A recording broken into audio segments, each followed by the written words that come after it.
I'm going to call the work session for Tuesday, May the 24th, 2011 to order. And the first item of business is citizen comments for items that are not on the agenda. Is there any citizens that would like to speak? Would like to recognize we have two Boy Scouts in the audience tonight, so be on good behavior. And they've declined to get up and speak. Trustworthy, loyal, helpful, friendly, courteous, kind, obedient, cheerful, thrifty, brave, clean, and reverent. Oh. Absolutely. Nice. Thank you. Okay, anybody have any problems with the two event permits having to do with Harpeth Bicycle Club or the Boys and Girl Clubs down Main Street? No.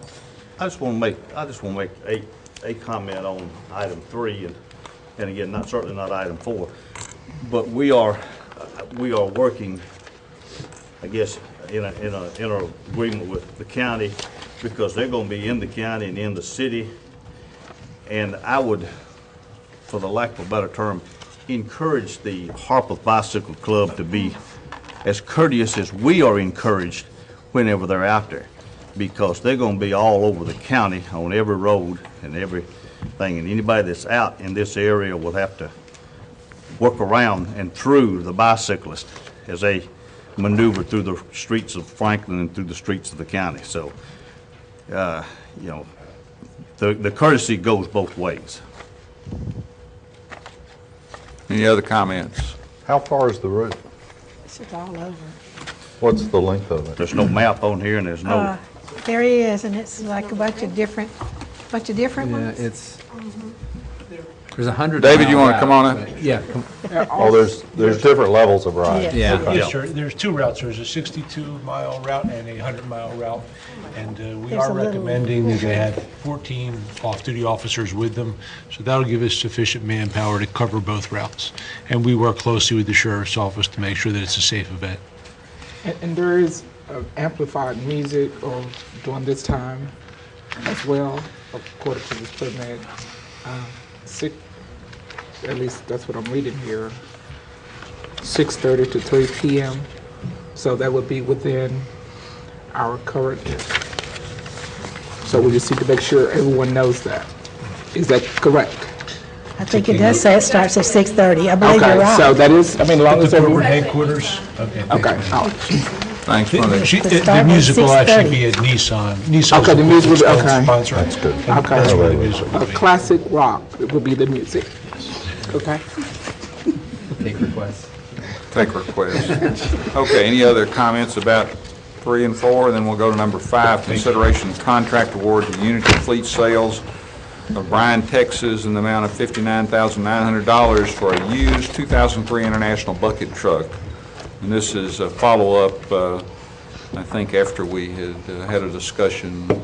Yes, Mayor, and I think everyone received a clarification that was sent out from the arborist and from Mr. Stuckey.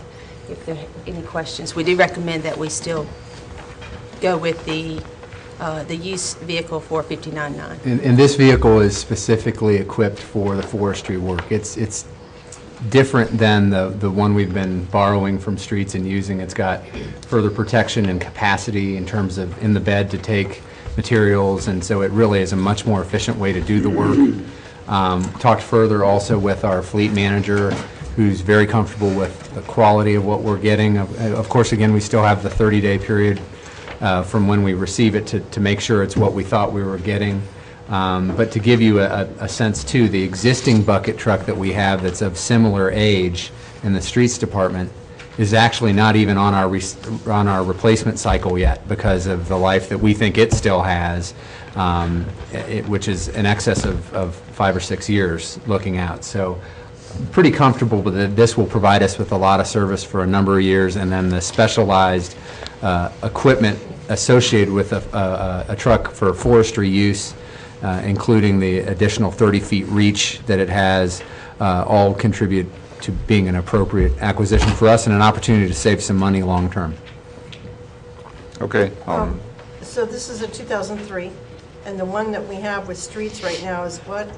Around the same age, but it's not equipped the same way. It's not the same piece of vehicle, equipment. but it's about the same year. Yes, ma'am.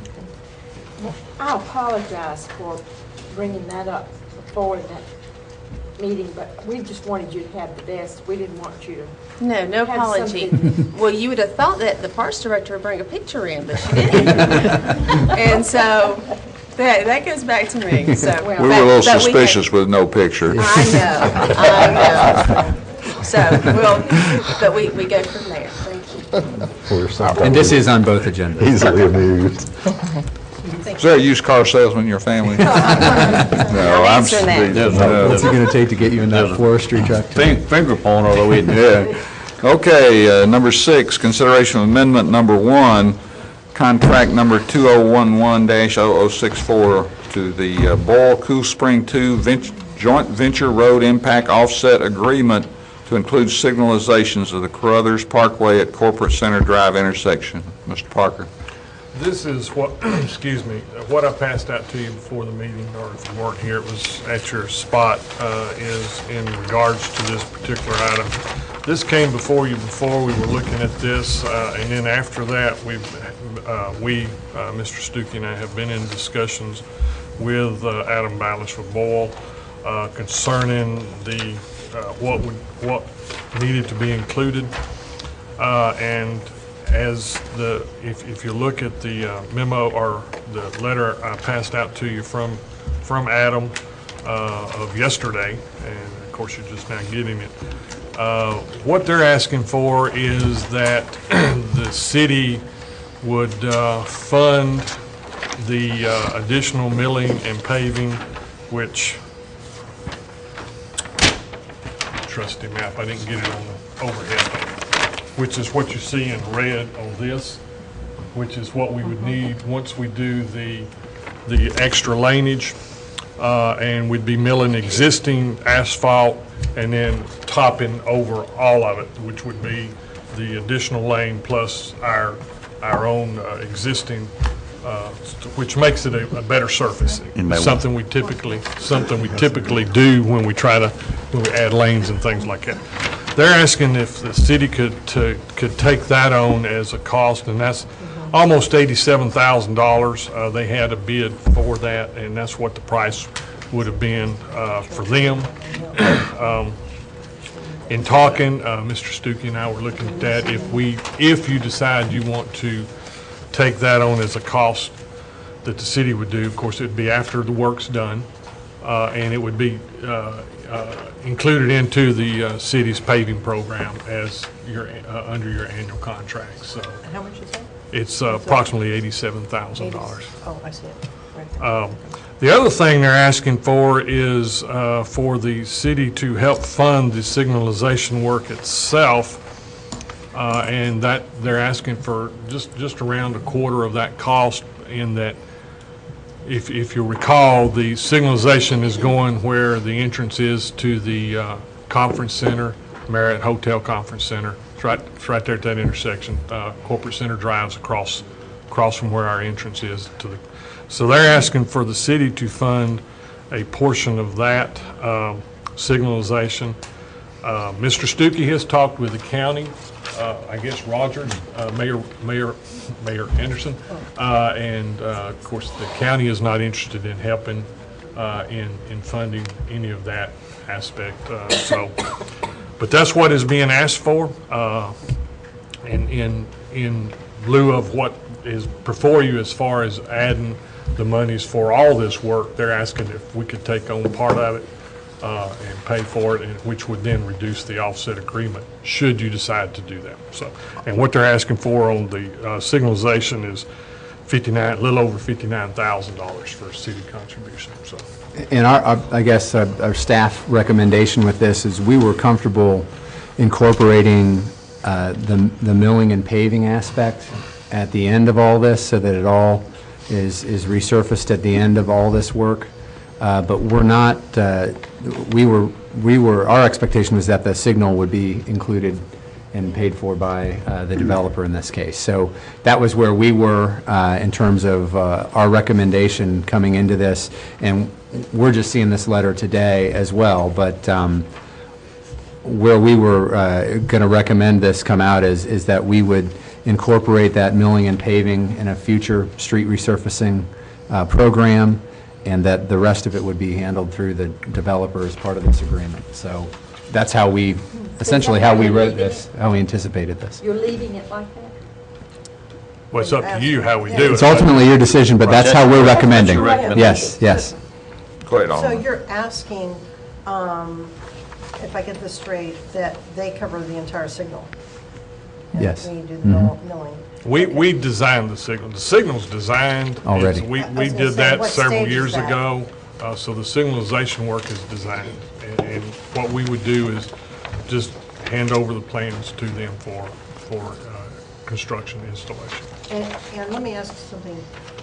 How many feet are we talking from this new signal that would be up here to the Cool Springs Boulevard Brothers intersection? If I'm not mistaken, it's around 850 to 900. Eric, do you remember right off there? It is less than what we have established as our standard for median cuts on arterials now, but that was done before we, Yeah. it met the previous standard for when that roadway was built. But we have changed that since then, so now we're trying to go 1,000 to 1,200 feet. And I think that's more like 800, maybe So are we, 800, yeah. so, I don't know. I'm just wondering about the signal there.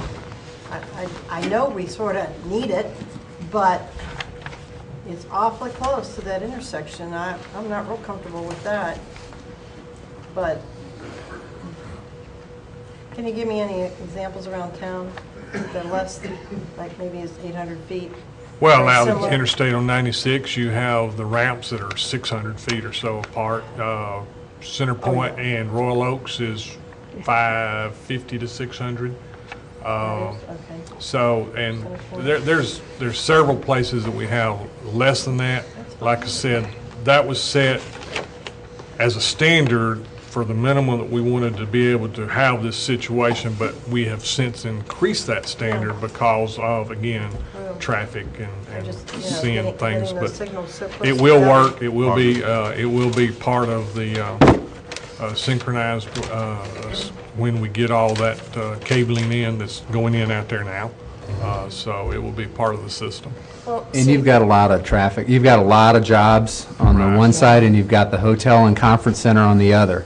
So I think it really does help serve a significant population of folks that will be going in and out and doing business there Now, I know regularly. corporate And drive. what we've basically said is that we were looking at signalizing this entrance into the Marriott Conference Center and not signalizing the entrance on Cool Springs Boulevard, because this does have the more office, more intense development than the Cool Springs Boulevard side, which then further on out, we even get the better space. And so that's what we were looking at in Most this. of the people that come out here, taking a right-hand turn, but anyway, go ahead. Yeah, I just want to make a Alderman comment. Branch. Did you mention that Here, you want to pass that down? this signal will occur anyway because the developer is expected to do it? No. Okay. It is not something that we have said that the developer has to do. Okay, so I just want to make sure I thought I Actually, heard that. what has brought it up for the reason that the developer is looking at wanting to do it is they're really wanting to get the right turn lane that is going in, extended all the way to Center Point, Corporate Center Drive. And to do that, to make it safe, we have to have that intersection signalized. Otherwise, the additional right turn lanes need to stop before it gets to Corporate Center Drive. So we have an opportunity for a developer to pay a major portion of that. So to, in other words, sort of partner if we decide to move forward. Well, they will pay the capital cost, but they will get it back in offsets, Okay. road impact fee offsets, and that's the way our system's set up. Mr. Balish. Yeah, I'm Adam Balish. I think I know most folks, but just to clarify, I apologize for having that letter just to you a day before, but as David and Eric said, we've been talking for some time about this subject. Thought that it would be pertinent just to get something in writing so that all of you could collectively review it as opposed to just hearing it verbally from them. But I think to your point, what we have already approved, and I think Ms. Peterson had commented on months ago when we had the original recapture agreement approved was that there is a condition on our certificate of Right, occupancy right. for a new building there for us to do turn lane improvements from Carruthers and Cool Springs Boulevard, plus signalization improvements at that intersection. We're not talking about changing that in any shape, form, or fashion. Once we bid that project, which we currently have bid and are under contract and started site work this week, is that the bids came in below our road impact fees. So we have in essence, extra capacity to perform work for the road impact fees that we're generating. So in round numbers, there's $460,000 in road impact fees that we would be paying. The improvements that the city had designed and were part of your capital improvement budget, I believe were around $320,000, something like that, for the turn lane improvements and the signalization improvements at Cool Springs and Carruthers. Included in that was a bid alternate for milling and overlaying. So it was not part of the base plans. It was something that the city had desired. And so we, as David said, bid that, and that came in at 80. Also on the books, as you'll know, is a set of signalization plans that's several years old now. And what we were trying to do was to help utilize dollars that we were generating through our road impact fees to make a contribution to get that built, as opposed to simply paying road impact fees and those fees going into the general fund or wherever that may go. We would very much like to see some effort put forward in that general area there. We think it would not only benefit the conference center, but benefit Meridian 1 and 2, which is across the street, but also, you know, all of the traffic up and down Carruthers. You know, we've heard for some time some discussions about additional growth potential at the Primus facility, as well as the new IRS building that, you know, could further impact this area, and I think the light could help that. So what we were trying to do is just to leverage the dollars that we are generating through impact fees and see if there's a partnership availability there with the city. So let me understand, if I could ask Mr. Parker before I recognize anybody else, if there would need to be amendments to the motion tonight. This is on the... Correct. So there need to be amendments regarding the signalization and also the milling and paving for that. Correct. Okay. I just wanted to make sure we understood. Well, I'm not sure I understand about the numbers you're saying that you've got. 460,000 that you have possible that you would need to pay in road impact fees. Yes, ma'am. So how does that play into asking the city to set up the signal, or does it? I don't. Since I'm just looking at these right here. Well, what if you look at the second page there? I know, I'm turning it There, over. well, with the way they have it, requesting the breakdown of costs, Right. is their cost would be $466,433.90. So and he's saying he's got $460,000 is what he's going to be paying. I So see. it's kind of almost a break even. And the city's cost would be $146,314. Of course, as Mr. Stuckey said, we're saying the milling only. So if you take the, if we just do the milling, what we would need to be doing is looking at adding back that other cost into it. And the other thing, as far as what's before you, is an amendment number 1. But is also including some cost for them to have designed and construct the additional right turn lane that gets that right turn lane up to Corporate Center Drive. Right now, it doesn't go there. What the cost they have showing does not get that the right turn lanes up to Corporate Center Drive. So there's some additional cost. That's the reason we have the additional monies for in the amendment number 1 that's before you tonight. Additional cost to them. Yes. But recouped, though, from getting... Yes. It would be, they would be able to recoup it when they would be paying impact fees, and as Mr. Ballas is saying, they don't expect the other project, which is on Corporate Center Drive, where it was a hotel, I think, approved, but it's gone away. They don't expect anything to come in there for a while. They're not. Yeah, and I think So, to anyway. clarify that, the recapture agreement that's approved and executed today identifies 4 parcels as potential recapture entities.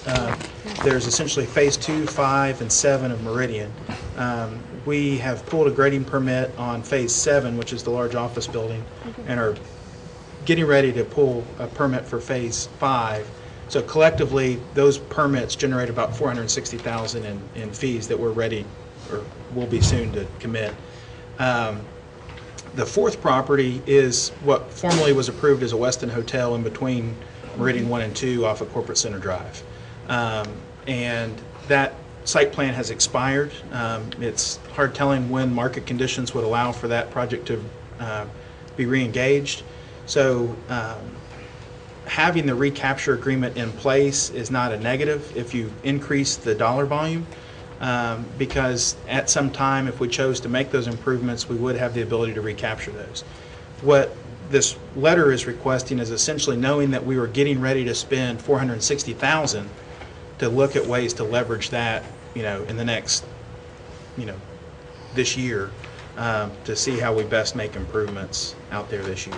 So, versus having this other couple $100,000 that's waiting in the wings for a future project. So our, this milling portion would come out of this next year's budget for our street resurfacing and It so would forth? be, I'm not sure it'd be next year's. We would wait till all the work is completed before we go and do that. So it could possibly even be another year. Maybe another year out. Or We're even not when really the asphalt warrants it, because right now it's not in that poor of a shape. Right. I'll let the street department speak to that, but it's. My point is that we've, significantly reduced that budget for this year, which is going to affect our timetable in our neighborhood streets that might need attention. I thought all this was going to be covered under offset. I didn't know we were going to have contributions. Well, it might eventually be covered under offsets. When that 4th piece comes in, This that would fourth- definitely. Well, you can cover it under offsets and cost to the developer if you want to, and no cost to the city. That's their recommendation. Just, if you're looking to not have any expense whatsoever, the $460,000 in offsets, and then the $59,375.52 is a developer cost that we don't amend the budget. We don't amend this item tonight. So you don't have to have it. It can be where it doesn't cost the city anything. I must be confused. The proposal that Boyle has come forward with is for us to make a commitment to spend money, but maybe not in this coming budget, and maybe not even in the next one? The resurfacing would be handled by the city as part of its overall resurfacing program. But we wouldn't be doing that in the next budget, or it's not, where is it on the cycle? It's not. It won't be, it wouldn't be on the cycle until work is done. And if they boil, we're not doing the right turn lane improvement, we wouldn't even need to be looking at that at this point. But they're taking on the right turn improvement, which what we try to do when we add, like I said, when we add a lane, we try to get a milling of the existing, and then we overlay it all at one time where you have the good transition, smooth roadways. You don't have the joint situation between old and new that allows the moisture that creates a quicker deterioration of the asphalt, et cetera. So what we do, that's a typical way we handle when we do adding lanes and things to something. But if they weren't doing the right turn lane, that is not budgeted or is not prioritized for the city to do. It's out there. It's designed. We're ready. I mean, it's something that could be done, but it has not been budgeted or prioritized by the city to do.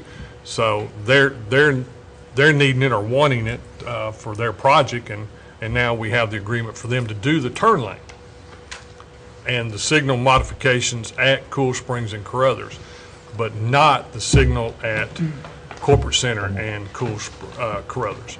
So, or the adding the little bit of length to the turn lane to get to corporate center. Okay, if someone could do this, it'd be helpful. Tell me precisely what is being requested and why we should do that. 20 words or less. Well, what's being requested is to add the signalization and the extension of the right turn lane. Do it sooner than we Sooner. might. Well, yeah, to do it, period, but the right turn extension was the initial piece, and the signalization at Cool Springs. That's part one that you've already approved.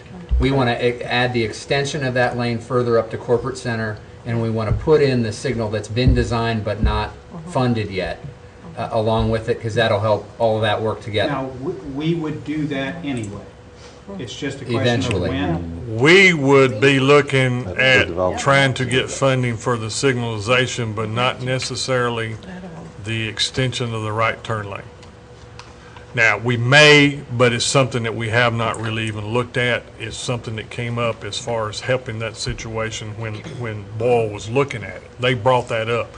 Okay, let me, does this request include any reallocation of responsibility, financial responsibility from the developer to the city?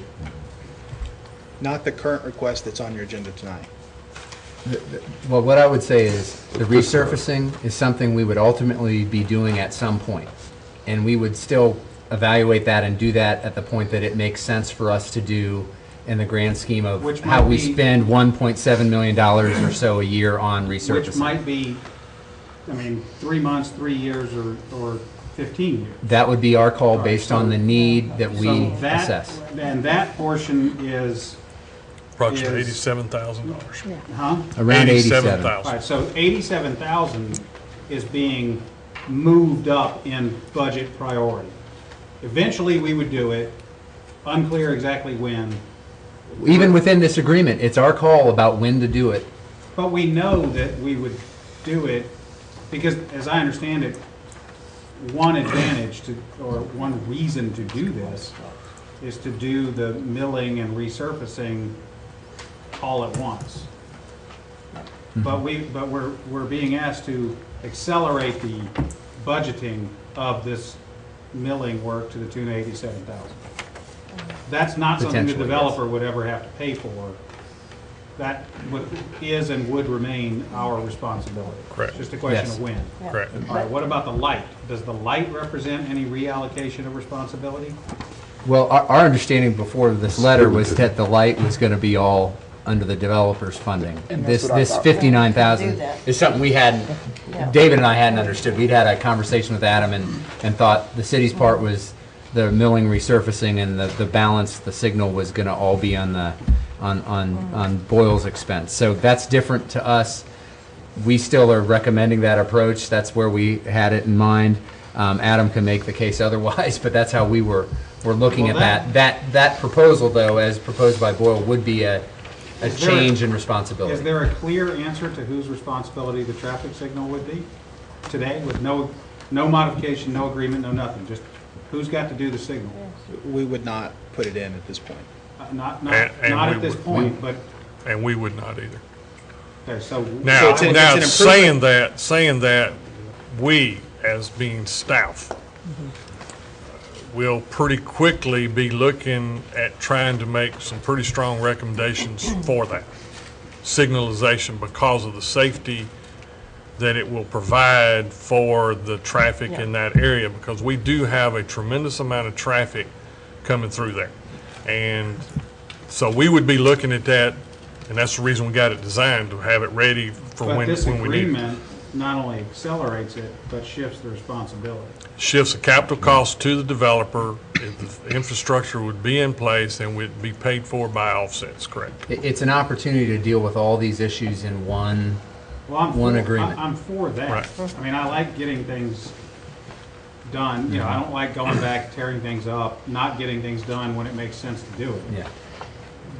But the request that's being proposed in the letter would reallocate the financial responsibility of the traffic signal from the developer to the city. A portion A of it. portion of it, about a quarter of the cost. Now, why would we do that? It's because they asked nicely? That's the request. Because Adam's nice. Okay. Alderman Berger. Yeah, that's going to be the decision we're going to have to make. Do we want to allocate a quarter of the cost to that signal? But let me share something with you. On Carruthers, if you're down by Baker's Bridge and you're coming up on Carruthers from Baker's Bridge, coming up towards the Marriott, coming up towards School Springs, we desperately need that turn lane there.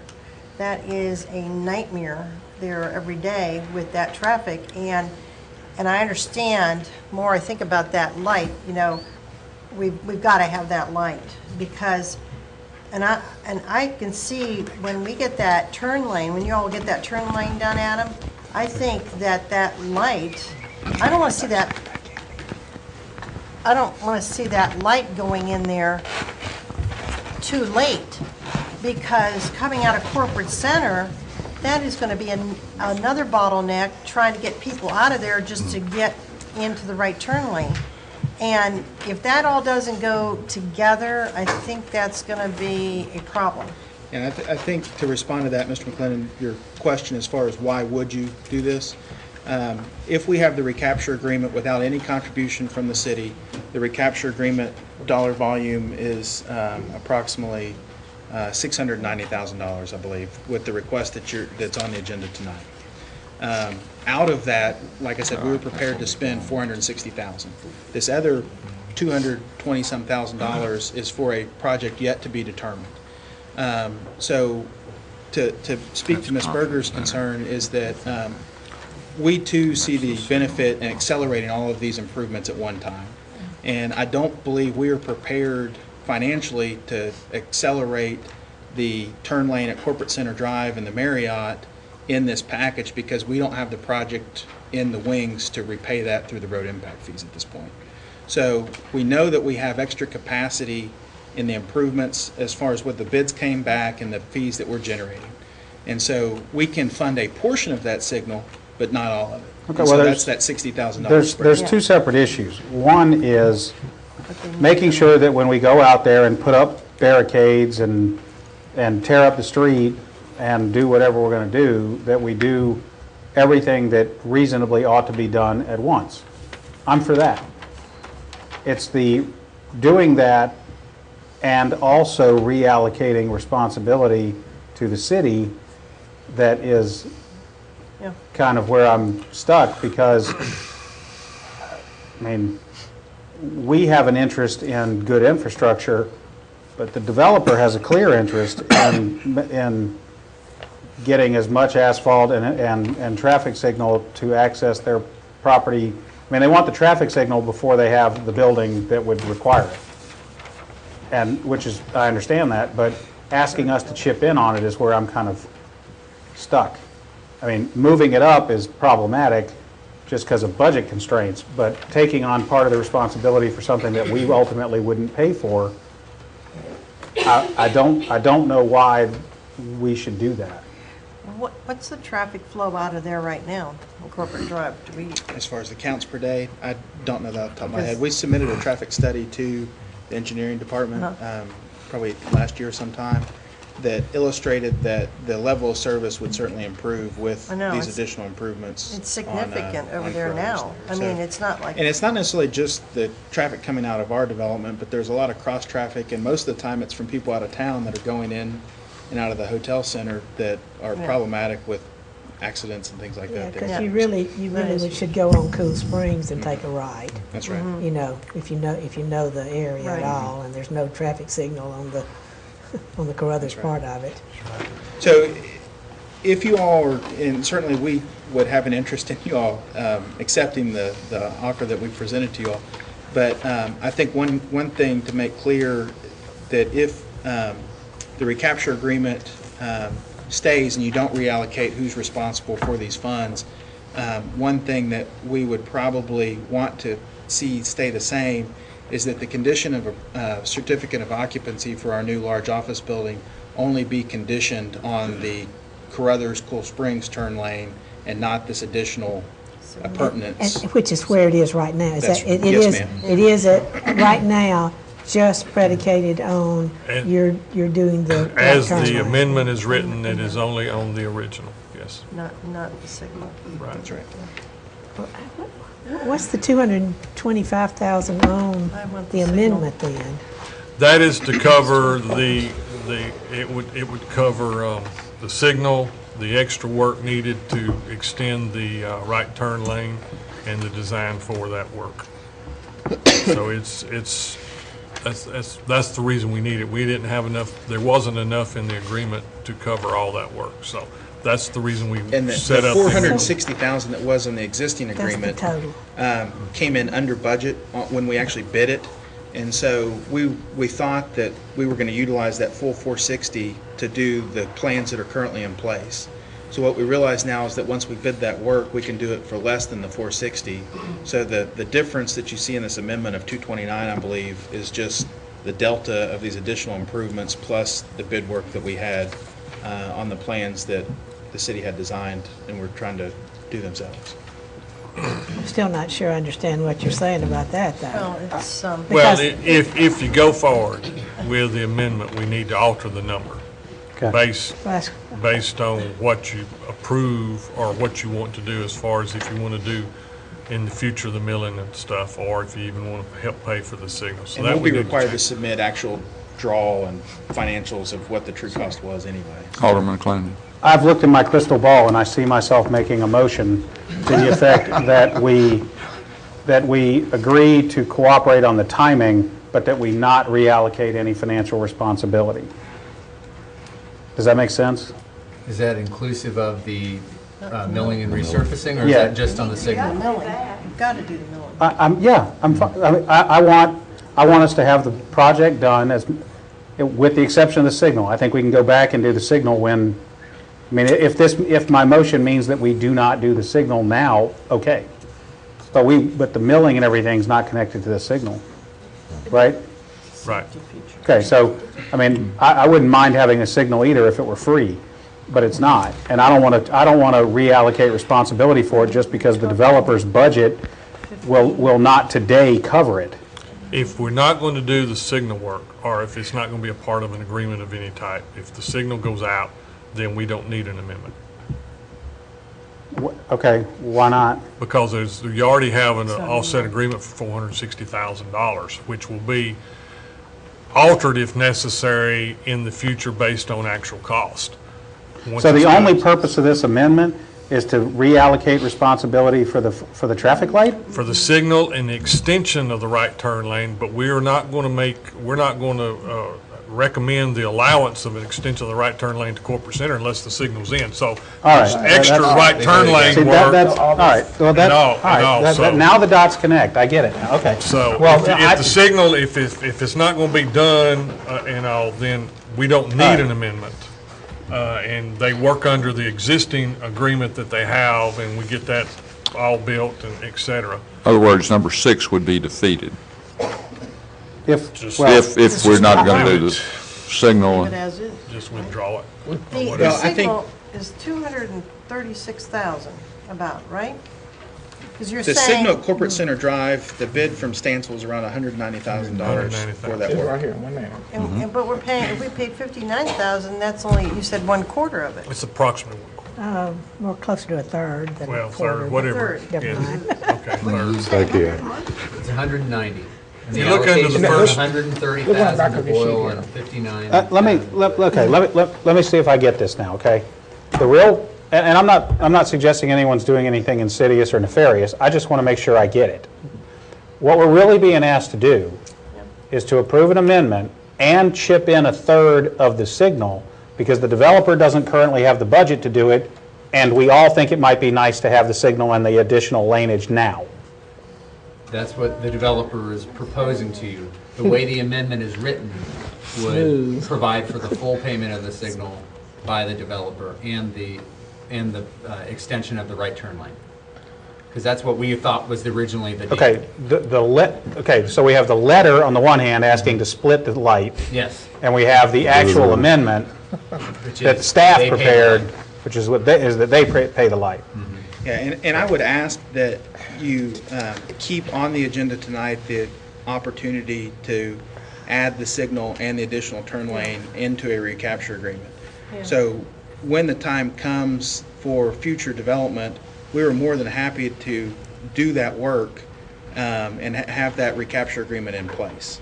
I think that, as you astutely pointed out, the memo is separate from the current drafted amendment, and that, you know, the two do not have to run together. But if we're talking about keeping that in, that still is not a part of the requirement for the certificate of occupancy. Yes, ma'am.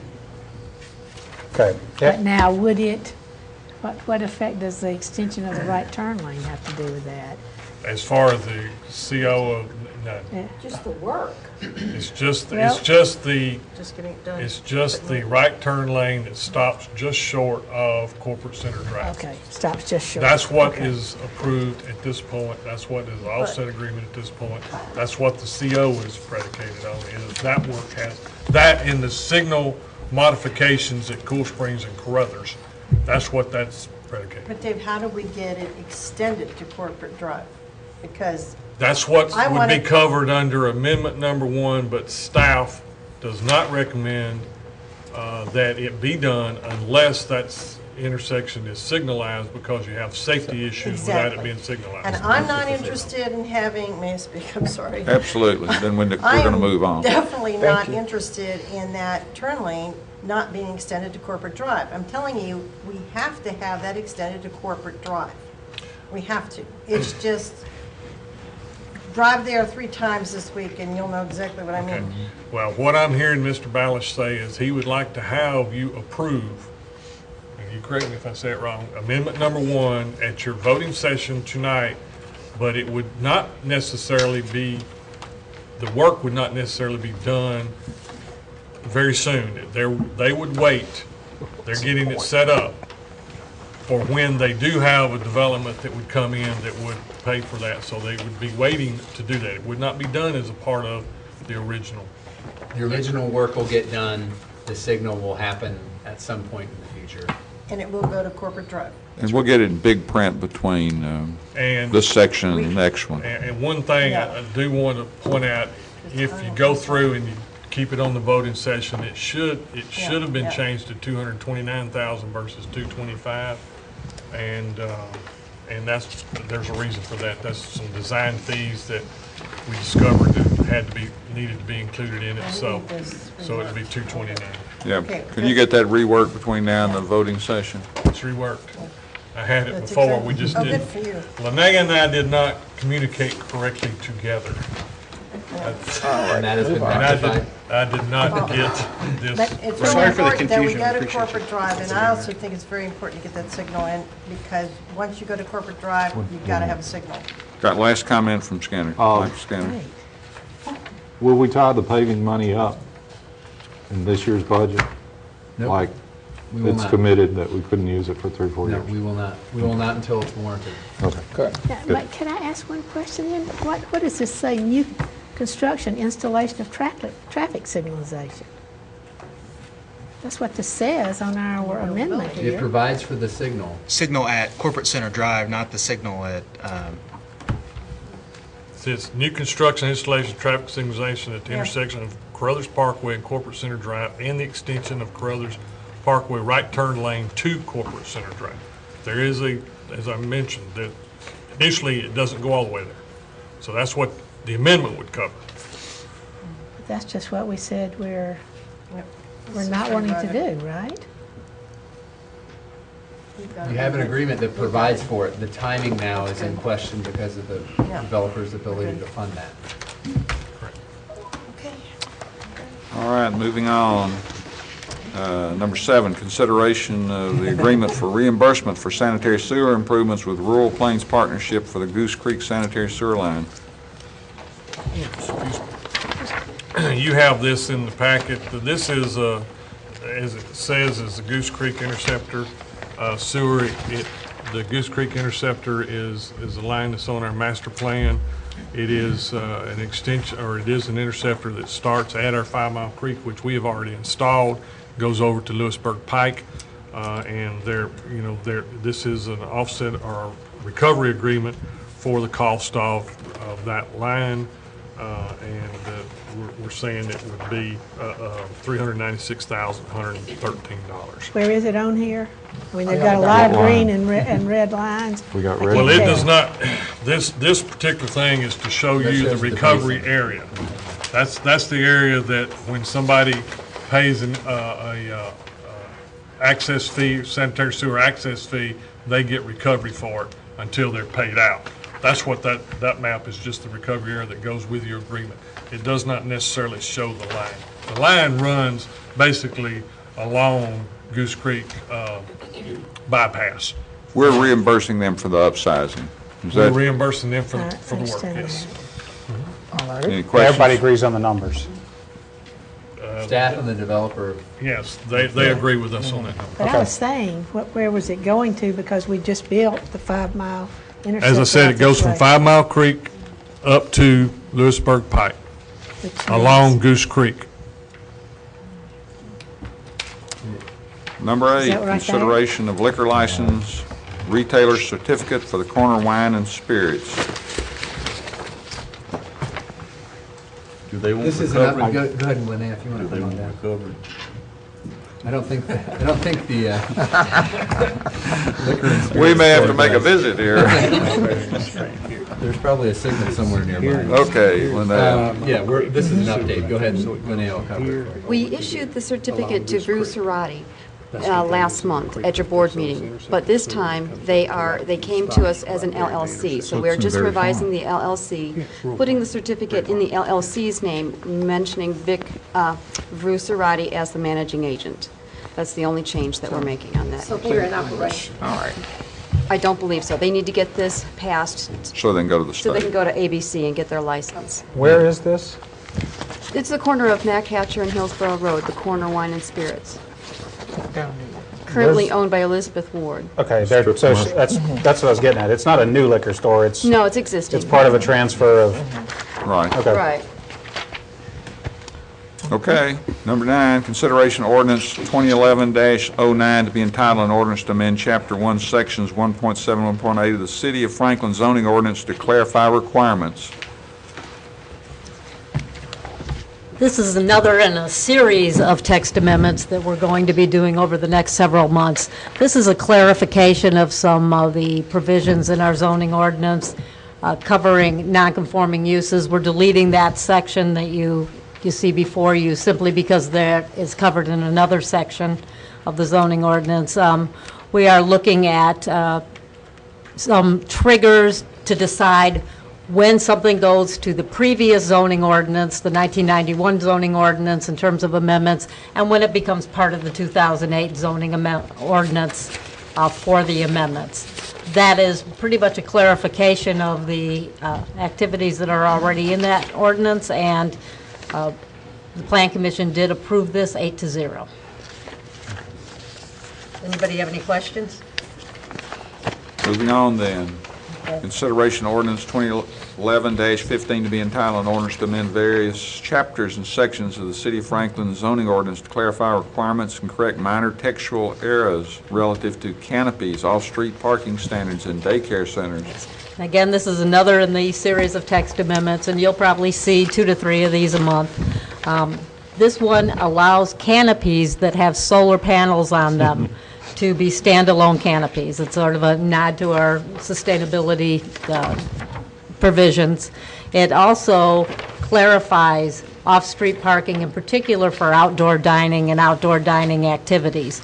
At the current time, applicants are not required to put that off-street parking on the site plan, but they are required to show it at the time that they give their building permit. So this just makes sure that those two coordinate. Number 11, consideration of interplanning commission review of a non-residential site plan for Gateway Church on 10.68 acres located at 1288 Lewisburg Pike. Where is 1288? It's out of the city. Is that past right. Henpeck, Paul? Where is it? I'm not, I'm not sure about that. Use your Google. It's out of the city. Here. I think it's right where 840 comes from. Okay. Is it that far? Not likely to be in your district. No. So this is part of an Jane enters. commission. Yeah, courtesy. This is in the UGB, exactly. It's just a communication, courtesy. Number 12, consideration of City of Franklin Contract 2011-77 between the Housing Fund Incorporated and the City of Franklin for the purpose of providing technical assistance relating to annual updating of the U.S. Department of Housing Urban Development Consolidation Plan Action Plan and CAPER in the amount of $20,000 as approved in the 2011-12 CDBG program year. This is Yeah. annual thing we've been doing. Yes. Right. Just an update in continuing to use their services, but reducing the amount of how much we use them. Thank you. Next is continued discussion on the 2011-2015 CIP prioritization. And I don't know how much more discussion the board wants to have. We had a discussion at the CIP meeting last week about the process moving forward, and I just wanted to touch on a couple things that seemed the consensus in that group was to go ahead and submit to you a prioritization sheet and have you turn that back in. And so we'll go ahead and move forward with that. That's the desire of the board to do that and get that, I would, leave that up to you in terms of the timing, but maybe a week or two out, give you a little bit of time to rank and turn those in. And when would we discuss the results? We would compile them after you've turned them in, so we'd be able to turn that around at, the nearest meeting after that. So that's one approach in terms of how you do that. The other thing I wanted to just put in consideration is we are not going to receive the grant for the Eastern Flank Battlefield Road, the access road for this year. That's not going to come through this time. We have a sense that we have a very good opportunity to potentially receive the grant a year from now, and that's something to consider. In fact, staff's recommendation would be to move forward and work through all the design issues over the next year, submit for that grant in the next couple months, again, when it goes through the process, based on the design selected, and pursue that grant. And if we don't, for some reason, receive that grant a year from now, then we can look at other options to deliver that road, but feel that we can still deliver that well in advance of the sesquicentennial of the Battle of Franklin, and that can still be delivered in a timely manner. So that's what we're recommending, but if you don't want to apply for the grant, you want to take control of it in terms of local funding, that needs to be factored in, and we need to include that as a funding option for you. We had not really considered that when we were doing this work, just because we had $369,000 allocated in the grant potentially in the mix. So that's something, if you want to rank that funding or how you want to approach that as an option for your prioritization. It's going to be a little bit of an unknown in that the design hasn't been completed, and the completion of that design will help us have a better handle on the exact amount we're trying to fund. So there's going to be a little bit of uncertainty around that, but I wanted to raise that issue as we're getting ready to do the prioritization as well.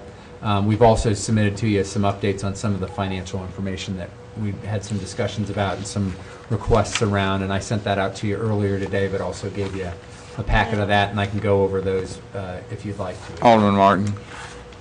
I want to go back to this. You know what I'm talking about? Yes. All right. When you gave us this before, you highlighted in yellow the things that I thought you said we could fund. There were 7 of them. Is that correct? What we did is you've got a packet that includes individual priorities that were done in each kind of category by the department director or the expert in the area. Then what we did from there is we compiled this list with a sort of a consensus among myself and Vernon and Russ and David about what we thought was a good package. That's A. And this totals about $10 million worth of work. That's A. Yes, That's, that's attachment A, yeah, yes. attachment A, all right. Where it says public safety 1 and 2, the fire station 7 and 8, Yes.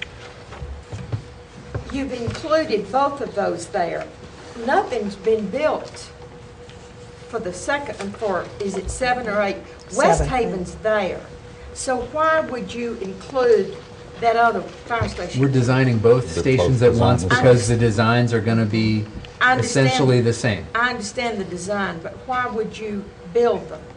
We're not. Right. We're not funding That's for the building them design. yet. They'll be built when the board decides to fit that into right. your If you capital look, plan. Ms. Martin, if you look at what's on out in 2012, 13, et cetera, the costs that you're looking at there are only for one fire hall. It is not both fire halls. We're only including design for both fire halls because we want to get a standard understand design, that. so. And so you're talking about West Haven for the 312. Both, design for The plan. both The stations design. is the 312. That's the And design. this is, there's a couple areas where we're doing design work so that we're ready. I understand that. And that's what, and this is a category where we're doing that for the future fire stations. So the 312 is the design, the 1,875,000 is the build for Station 7? Yes. But Be if we eight, can- or eight, Eight. actually. Or, yeah. What? Which, 8 or 7, but it's, Eight or If seven, we a can station. manage those 7, why don't we just go on and do it? Why do we have to keep talking about it? Well, I we want to voted talk some on more it. about it because, well, that's your priority, that you could rank them, and you could put other projects in there if you want, but if you like this ranking, that's what you're saying, you like what's on there. Okay. I do. Alderman Peterson. I have something to say. If you look, in some of the other parts to this, I guess it's in part, well, let me see if it's in Part B or Part A, because let's see. It's the part where they show the savings. And I want to say to you that whenever we're talking about the savings, they have added some numbers to that. I think their numbers were always there, just what they showed to us was not The there. before and after weren't there in some of the categories. Which is the sheet that, That's right. First but- page of the sheet. Okay. but- we just but handed out tonight. I want to go back, I want to find the piece where it says, this is what we had. It's on the, I guess it's on the part that says the capital investment program. Okay, so is that B on here? It's toward the, Right at the back. Okay, there was, oh, wait, The originally approved plan. I don't see, okay, but I don't see the same thing. That CIP worksheet looks different. Yes, it's the next to the last. Okay, turn one page from the back of it, then it's the page before that. Please scenario note- 7. Yes, scenario 7. One of the things that it said, they're basing, yeah, look, it's on that one that says capital improvements program. Okay. Turn the back page. Yeah, it runs up and down. Right here? Oh, that looks different, but that's it. It says on scenario 7, committed projects, these are the ones that back in 2009, we stated that in principle, we were wanting to do projects 1, 2, 3, and 5. Please notice, that says using $5 million out of the fund balance. So, this And means she's that we- referring to the, Up when at it says the top. scenario 7. That's right. Committed projects, only $5 million use of fund balance. Okay, no, it's on there. I don't see this. It's that thing, it's that thing right there. It's that thing right there. She's got it up See, on the screen it says right now. Thank you, using I $5 can't million see that for far. fund balance. Right. Please notice, our fund balance has been going down. It's $6 million less than it was 3 years ago. It's down to, I need my page to see, Around 25 million. What? Around 25 million. around 25 million, going down a slight amount for this prospective year here. But as I say, it is $6 million less than it was 3 years ago. If we take an additional $5 million out of that, we're talking about getting very low, which would be, what, 5 million plus the 6 would be 11 million less than we had 3 years ago if we go into this. So I think we need to have some discussion about, you know, at that point, we were still thinking this was going to be kind of a little blip. This was not long after we had the $60 million budget, which we had to cut back to in the low 50s now. And so I think there needs to be some discussion about whether we want to commit to using $5 million of the fund balance. So what I'm saying is, I think there's more to discuss than just say, well, these 7 projects look okay to me. I think did we not vote and commit that? You have a funding plan. Right. Yeah, And what we've tried to show you is there have been some adjustments in that funding plan based on decisions that were made about not proceeding with a project like Goose Creek. We've actually built or awarded contracts related to delivery of other projects on that list. And so what the one chart was designed to do is to show you where we are today compared to that plan, and show you just sort of a snapshot of where we are in terms of overall project savings and project additions, because we've also added a few things. Some projects have increased a little bit, or we've gone ahead and done a project like Nickel Mill and utilized a portion of the savings. We also were able to get bond funding much cheaper than we had assumed in the funding plan originally. So rolling that all together shows that $12.9 million worth of net change compared to the funding plan that was adopted in September of 2009. So that's what we're trying to show there. What we are in the process of doing and working with PFM to do is to update the entire model to show the proposed budget, the existing budget, and how that affects those. One of the other key components of our measures is looking at our medians compared to AAA cities, and those just have not been released by the bond rating agencies. In fact, Russ is at the GFOA conference right now, and one of his first stops was to talk to Moody's about where they are, and they're just still pulling that together and haven't told us exactly when they'll have it. It may be June, we don't know. So that's another element, and PFM's kind of doing everything they can, absent those, to be able to run the same kind of charts and graphs that we showed you against your various benchmarks about where we are. You know, we did borrow dollars in advance, maybe a little earlier than we thought we would have, because of the unique opportunity that the Build America bonds presented us to get money at extremely low interest rate. So that is factored in here as well. So what we look at is what's available to go forward. We tried to give you an assessment of that, and a package that helped move several projects forward, but still not use all of that capacity that was here to begin with. The use of fund balance had been a strategic decision along the way to say, how much do you pay for with debt and how much do you use a portion of your reserves to help fund and save the debt service on an ongoing basis for that. That's still a judgment call we can look at. We really have not drawn on any fund balance to pay for any projects to this point.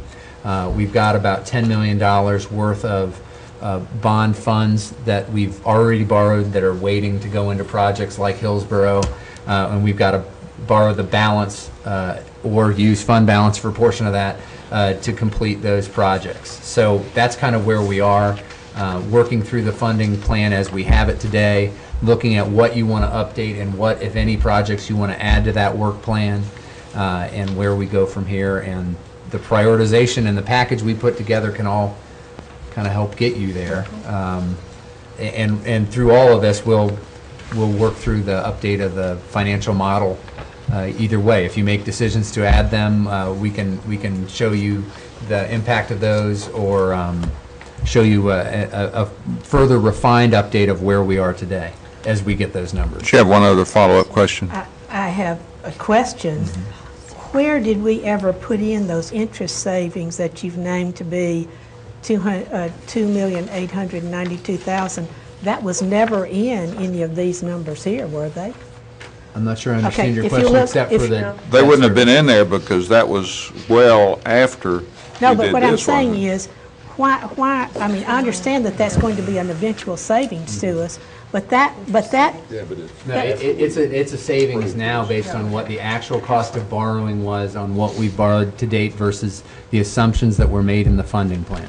but the assumptions made in the funding plan included the interest, is that it? Absolutely did, yes. Well, I'd like to see some of that. That's the reason I've been asking for the PFM and, you know, Sure. their information and updates for quite a while now, because I want to see that came into their numbers. Because if you go back and look at the scenario 7, the other piece to that was how far above our debt ratio we were going to be based on scenario 7. So I want to see where that has changed. And again, I think that a lot of things have changed since that time on the $5 million use of fund balance, and to say we're now $6 million lower than, certainly close to $6 million lower than we were when we did this. And I think we need to, I certainly think I would like to see what those numbers are and how that has to do with this, because I think at the time, we were thinking that we had the $30 million fund balance. And the other part to the other question that I have about it is that when you look back on this was indicating that we would spend no more money on for the CIP, on that CIP worksheet, except the money that we had agreed to in principle on the committed projects. And if you look here, you've got, in addition to the planning for the fire stations, you've got the X $100,000 that go into the next year on that. So, I mean, if you're, as I say, if you're looking at your proposals for the extra money, it doesn't just show the $300,000 or whatever it was for the planning of the fire station. It shows in the very next year the building of it. What is highlighted is what we're proposing you spend, Right. which is the design of the building. That's all we're proposing at this point. But if you look at that, it goes on to show in the very next fiscal year, those, you know, and so, as I say, I just want to see how that. That will happen whenever the decision is made to move forward with the construction of it. We're not committing you to spend that the next year. It gets you ready to spend it and take action when you want to, when it's appropriate to build that fire station. I just want to, I'd like to see a work session and let us go through some of this. No, go ahead. I think that we need to do our rankings, because a lot of what Alderman Peterson's talking about, you may be mute if we change some of our rankings on this. And so, to me, we need to set a date, say we have our rankings in a couple of weeks, and then let them assemble them, and hopefully by then we'll have PFM available to they'll create a We'll give you a spreadsheet that has a place for you to put Q and ranks 4 in. better be on. And what we ask you to do is do a 1 through 10, and then we'll compile those. Alderman. I didn't get to ask something about the Eastern Flank Battlefield. You know, what Mr. Stuckey has said, you know, is probably accurate. But I want to remind the alderman that the Battlefield Commission has asked for David and Eric to come and help us look at a couple of priorities on our January 9th meeting. That from that, I hope we will have, excuse me. And I've been sitting there saying, say June instead. We gave you too much time. Too much time. On our June the 9th meeting, and from that, we hope that we'll have a couple of proposals with estimates of costs that then we can plug into this list. So since, you know, we've got a holiday coming up, can we wait to do our ranking after we've got that information in. What's the date of the next board meeting is? June 14th is your next board meeting. And that's when I was. June the proposing- 9th. That's the deadline I was proposing that we use to submit the rankings, and that'll give staff some time in between the next. Well, it's going to be unfair that if we don't have information for that, for people to make an evaluation. How about we do this? How about Can't you rank without cost? I wouldn't. Why not? I'm not going to vote anything that I don't know what the cost is going to be. But you're not voting on something that you're ranking. We're just creating some scenarios. You're just creating, if you didn't have any numbers whatsoever on this, all you're looking at is the top 10 projects that you think need to be done in the city, whether there's But money still, there or not. no. And Mike, it's not going to make, It's for different It reasons. will for me. What if we did It's it for this different way? reasons, though. We'll get that, say, the 9th or 10th from them. We can share that with you. Anything that's, we can put this on the work session agenda for the 14th, just to update any other information we have you turn in your rankings at the end of that week, the 17th of June. Hopefully we'll have some more from PFM. I don't know, a number of our benchmarks depend on those AAA medians that we don't have, and we don't control getting those. We get those when we get those. So we may have more specifics on that, or we may not, but we will, that will give you a chance to have an update and then turn in final rankings at the end of that week. That way you've had whatever comes from the Battlefield Commission for a better part of a week, and then if there are other numbers to go with that, we can try to provide that. Okay, I'd appreciate Is that that. okay? I don't know. I that we'll think be the making a crystal decision. ball, looking into Alderman McClendon's crystal ball, June the 17th to turn in your rankings. Sounds good. Now go ahead. I was just going to say one quick thing, Mike. You know, I like to see the numbers too, but, you know, if I didn't have the numbers, like Clyde said, I'd have to say to myself, first of all, safety is huge. So that should be number one. You look at stuff and you say, all these, you have 10 projects, what is the safety? And then the other thing, the Battlefield, is that big to-do, the event's coming up in 2014? Right. Yeah, and so that would be really critical, because you're bringing people into this town, you're doing all, so those are the kinds of things I would look at, regardless of the numbers. You may have a project that is this much in cost, and you may have another one that's this much in cost, but this one, even though it costs more, should take priority over the smaller one because of different scenarios. So anyway, that's what I just want to say.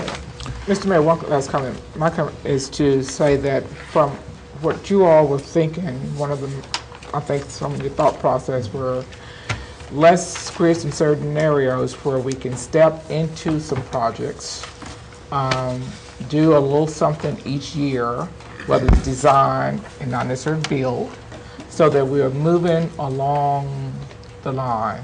So that's what I'm interpreting that was part of the thought process when you all put this together. And I think we as aldermen may also need to look at how can we create one step this year, maybe nothing the next year, however, along the line there is a timeline that we hope to get something finished.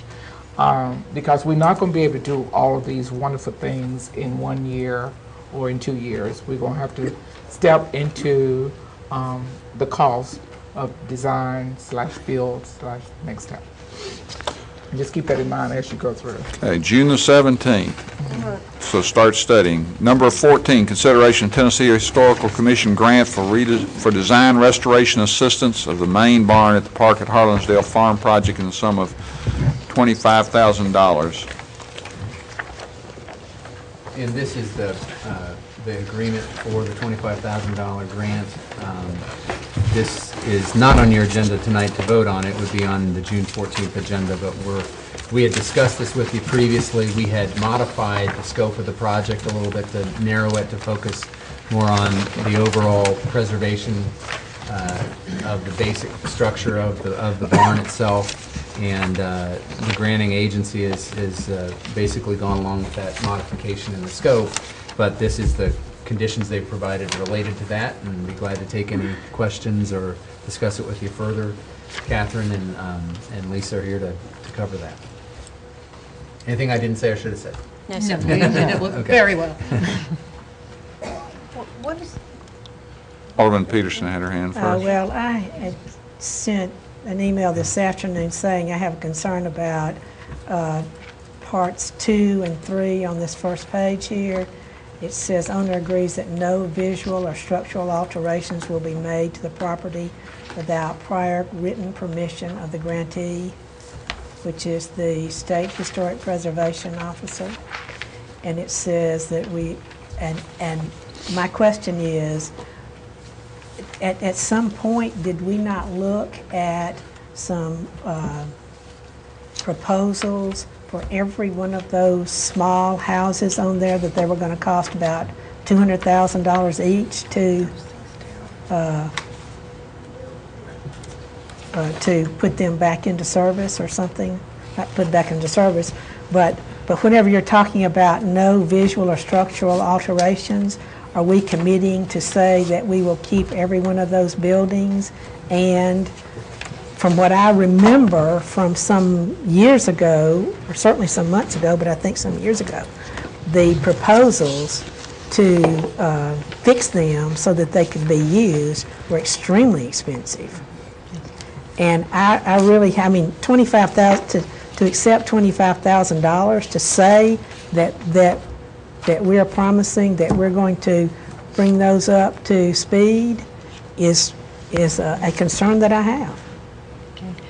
I'm not sure that that's what this is saying. It appears that we're saying that we're not going to make any visual or structural alterations without getting the written permission of the state.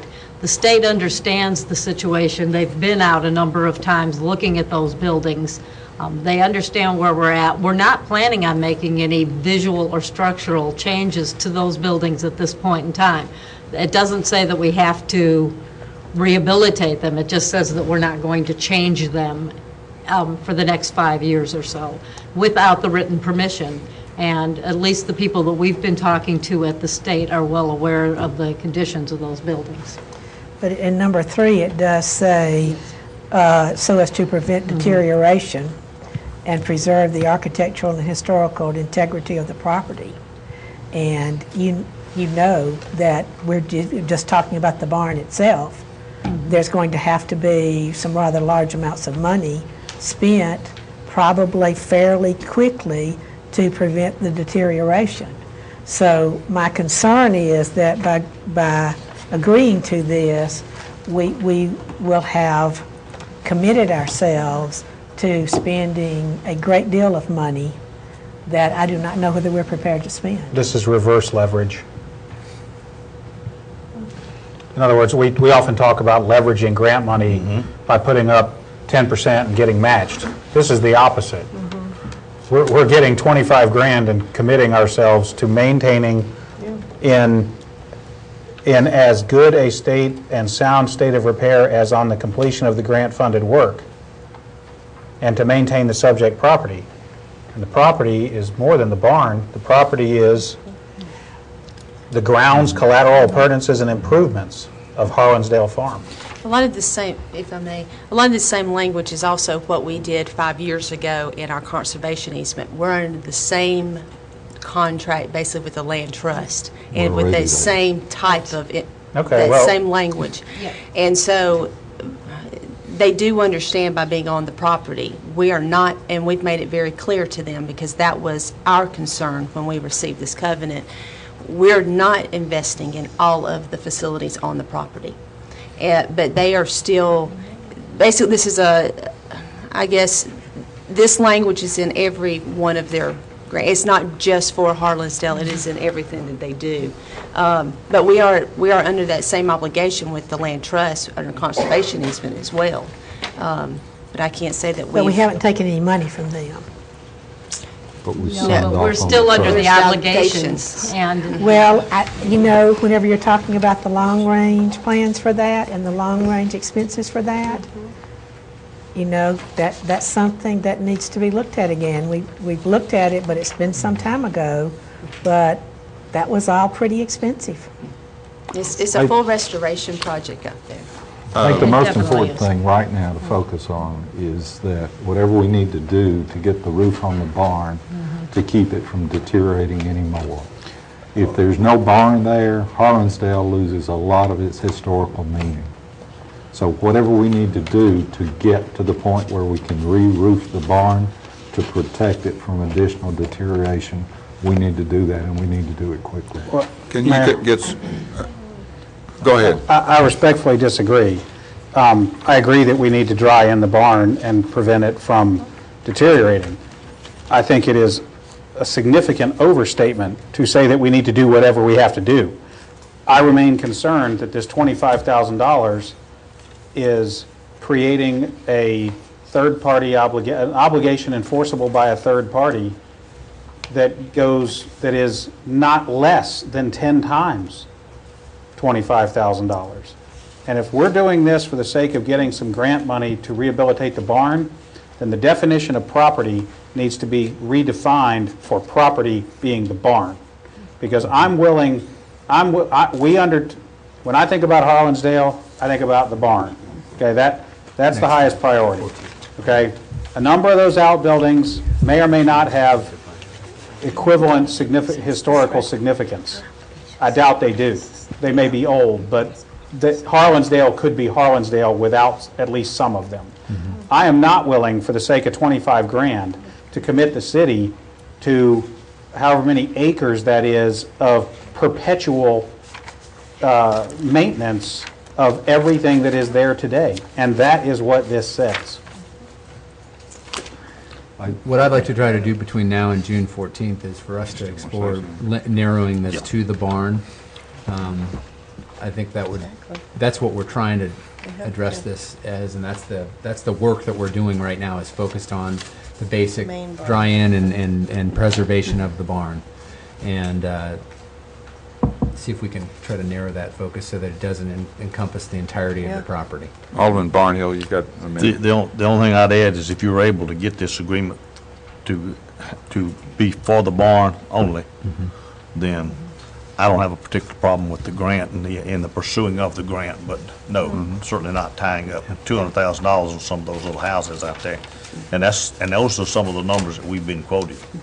You got 30 seconds. Yeah, and I totally agree. I just want to go on record to say I totally agree with what Dana had said and Clyde too, because I don't want to be tied up in these other things. Plus, those other two small homes, what years were they built? Do you know?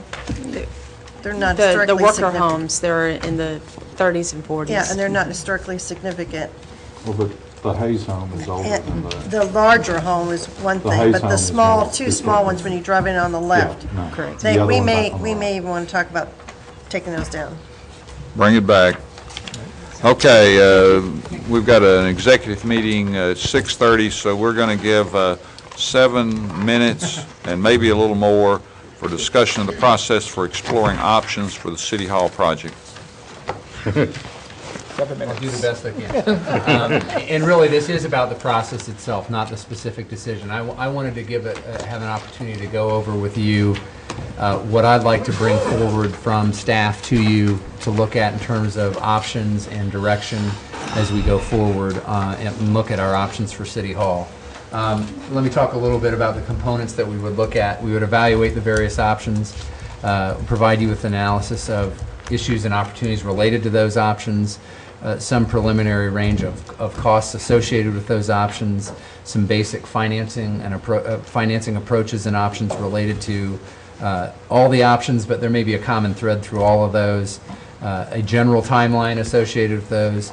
And the other part of this is I really feel that given the information we already have and some of the other expertise we have on staff, that this largely can be conducted by our staff to give you at least some good overviews and then help hone in on where you want to go with the decisions before us.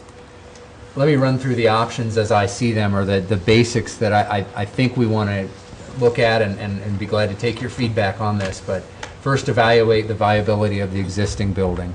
That's been done in the past, but let's update that and make sure everybody's on the same page about. Is it a zombie building? Did it regenerate from dead?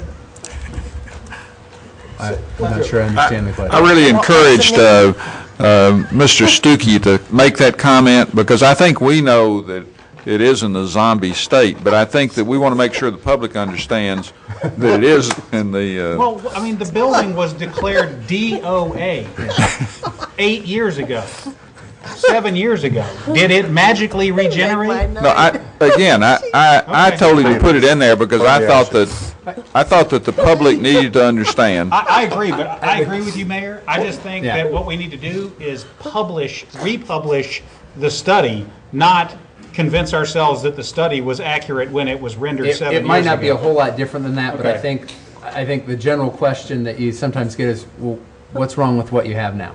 Only people that don't work here ask that. That's probably true, but a lot of our citizens might have that question, so that's a fair question. Why that's I invite them to come on down and hang out. Give them the old On a rainy day in particular. Yes, it makes the case for itself often, but that is one of the elements.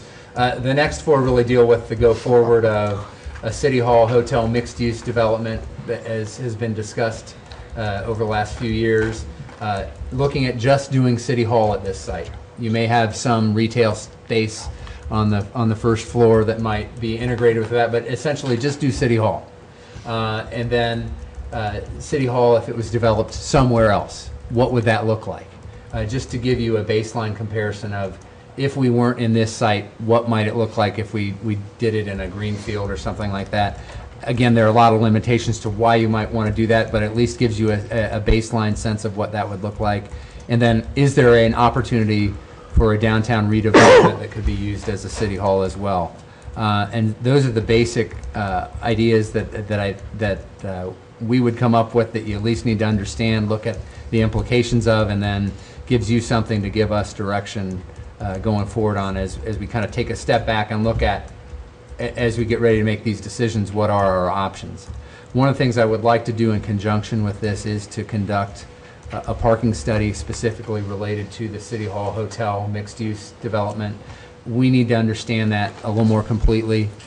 We have some information, some feedback that we've gotten that makes it a possibility that additional construction of structured parking may not be needed to support both a hotel and City Hall, but we want to rely on a parking study to help flesh that out for us. Or if there is parking required, to what extent might it make sense, and how much would you have, because that has significant cost implications for that option. So it makes sense, I think, at this point to fully understand that option, to have looked through the parking element. And so we're ready to move forward with a parking study to help especially be instructive towards the City Hall Hotel mixed-use development option.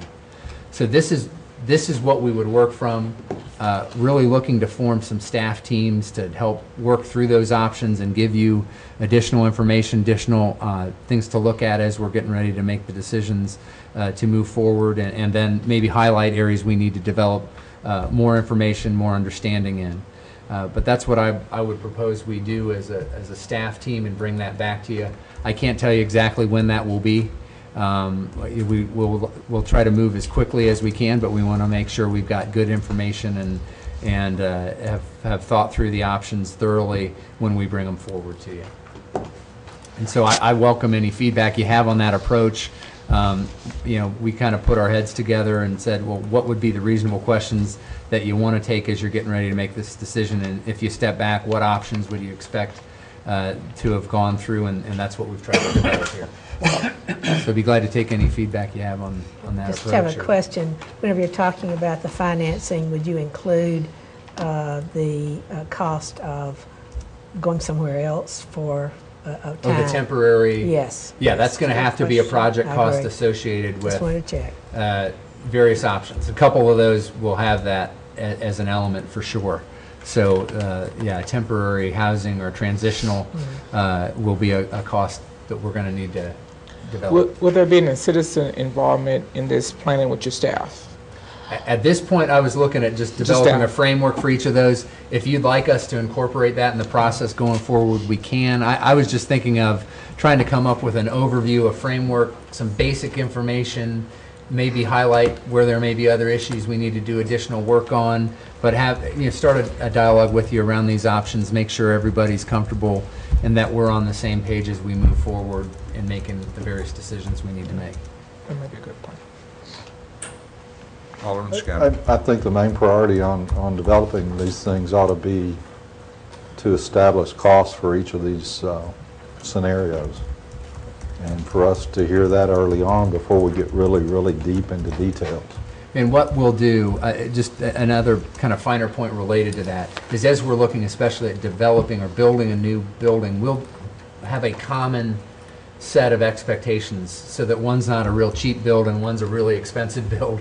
You know, similar amount of square footage, similar types of finishes and elements to it so that it's really an apples to apples comparison. Now you can say we ought to value engineer this or that out, but that same rationale would probably apply across many, if not all, of the options. So we'll try to have sort of a common ground about the assumptions of the size of the building, certain elements of it, so that they're like comparisons. And then if we decide to alter elements of that building plan, then that happens to everything.